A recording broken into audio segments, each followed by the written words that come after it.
Bonjour à toutes, bonjour à tous. J'espère que ce petit message du jeudi vous trouvera en bonne santé.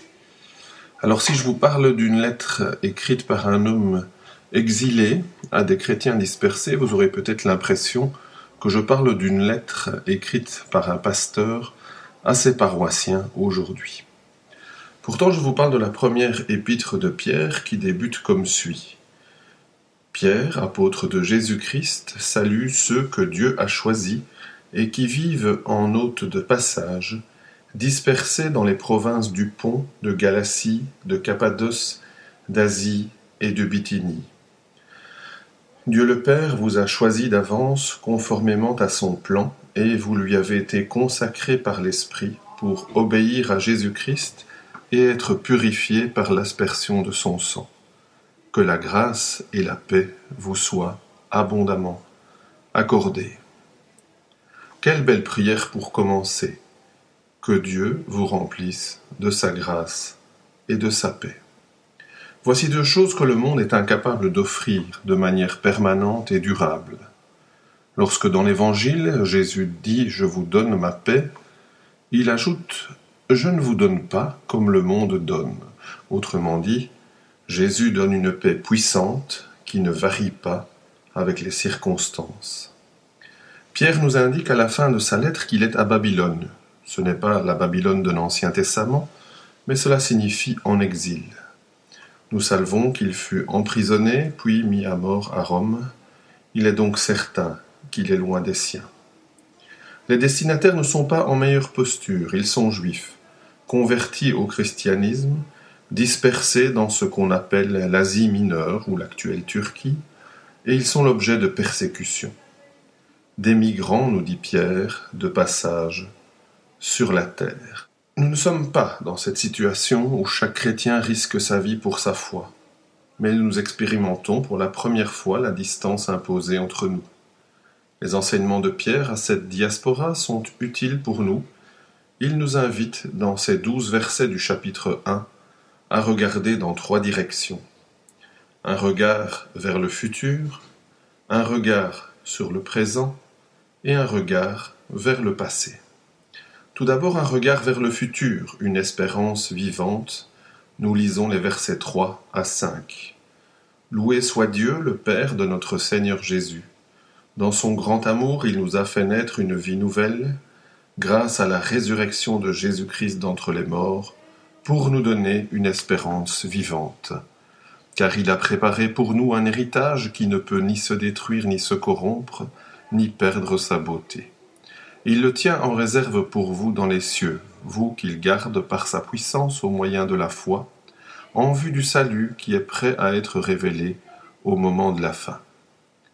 Ces 3 versets sont un peu notre faire-part de renaissance pour une vie nouvelle, par la volonté d'un Dieu qui est amour, par la résurrection de Christ et pour un héritage éternel pour que nous soyons porteurs maintenant d'une espérance vivante. C'est sans doute la priorité numéro 1, garder nos regards fixés vers le but et la destination. Ensuite, un regard sur le présent, ou la joie dans l'épreuve. Nous lisons les versets 6 à 9. Voilà ce qui fait votre joie, même si actuellement il faut que vous soyez attristés pour un peu de temps par diverses épreuves, celles-ci servent à éprouver la valeur de votre foi. Le feu du crésen n'éprouve-t-il pas l'or, qui pourtant disparaîtra un jour? Mais beaucoup plus précieuse que l'or périssable est la foi qui a résisté à l'épreuve. Elle vous vaudra louange, gloire et honneur lorsque Jésus-Christ apparaîtra. Jésus, vous ne l'avez jamais vu, pourtant vous l'aimez. Mais en plaçant votre confiance en lui sans le voir encore, vous êtes rempli d'une joie glorieuse qu'aucune parole ne saurait exprimer. Car vous obtenez votre salut, qui est le but de votre foi. Alors qu'est-ce qui habite mon cœur et mes pensées dans l'épreuve? La tristesse, oui évidemment, comment ne pas être bouleversé par tant de décès? L'inquiétude, sans doute. La peur, peut-être. Ce sont des sentiments tellement humains. Mais Dieu nous invite à les transformer en requête qui nous permet de trouver en Dieu une paix qui dépasse tout ce qu'on peut concevoir, et qui gardera nos cœurs, et qui gardera même nos pensées, en Jésus-Christ, nous dit Philippiens 4, au verset 5. Même dans un contexte d'épreuves lourdes, Pierre nous invite à la joie, qui montre la valeur de notre foi, quelque chose d'unique et, osons le dire, quelque chose de surnaturel.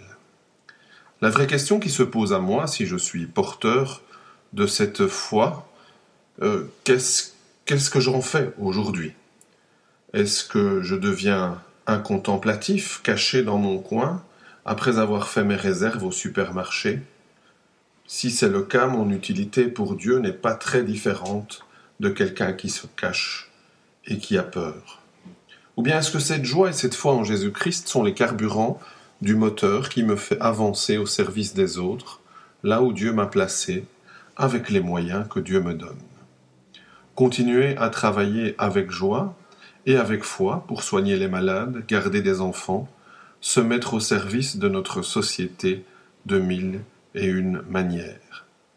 Et si j'ai tout à coup été arrêté dans mes projets professionnels, j'ai plus de temps pour prier pour celles et ceux qui sont exposés, appeler pour prendre des nouvelles, encourager, aider nos amis et nos voisins qui peut-être, eux, ont peur. Alors Dieu vous pose cette question: que fais-tu aujourd'hui du talent que je te donne? Enfin, troisième regard, un regard vers le passé. Dieu a une solution. Nous lisons les versets 10 à 12. Ce salut a fait l'objet des recherches et des investigations des prophètes qui ont annoncé d'avance la grâce qui vous était destinée. Ils cherchaient à découvrir à quelle époque et à quels événements se rapportaient les indications données par l'Esprit du Christ. Cet Esprit était en eux et annonçait à l'avance les souffrances du Messie et la gloire dont elles seraient suivies. À ces prophètes, il leur fut révélé que le message dont ils étaient chargés n'était pas pour eux, mais pour vous. Et ce message vous a été communiqué maintenant par ceux qui vous ont annoncé la bonne nouvelle sous l'action de l'Esprit Saint envoyé du ciel. Les anges eux-mêmes ne se lassent pas de le découvrir. Les laboratoires du monde entier sont aujourd'hui à la recherche, idéalement d'un vaccin ou au minimum d'un traitement pour stopper la propagation du virus.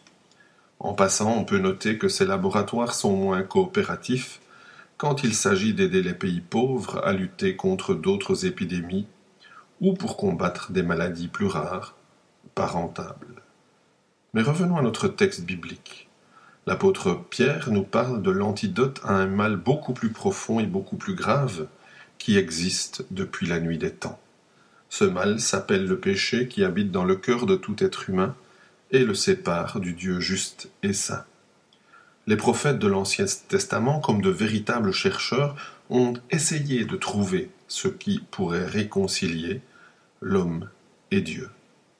L'homme n'a pas réussi à respecter la loi transmise par Moïse, qui n'était finalement qu'un test révélateur qui montre que tout homme est contaminé par ce virus-là.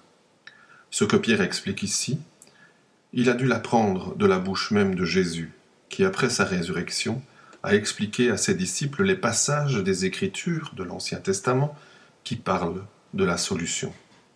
Cette solution, c'est Dieu lui-même qui l'offre en Jésus, le seul juste que la terre ait jamais porté, venu souffrir, venu mourir pour réconcilier l'homme et Dieu. C'est une solution extraordinaire, un mystère que même les anges ne se lassent pas de découvrir, comme c'est beau et étrange à la fois. Par l'action du Saint-Esprit au cours des siècles, des milliards de chrétiens partout dans le monde ont reconnu qu'ils sont pécheurs et ils ont mis leur foi en Jésus-Christ ressuscité et seul chemin qui nous réconcilie avec Dieu. C'est cette foi en Jésus-Christ qui nous permet d'expérimenter cette espérance vivante, traverser des épreuves, même en versant des larmes, mais en gardant malgré tout une joie profonde et une confiance absolue en Dieu qui veille sur les siens et leur donne aujourd'hui la grâce et la paix. Alors n'ayons pas peur, et prions que le Saint-Esprit continue son œuvre dans chacun de nos cœurs. Belle journée à vous.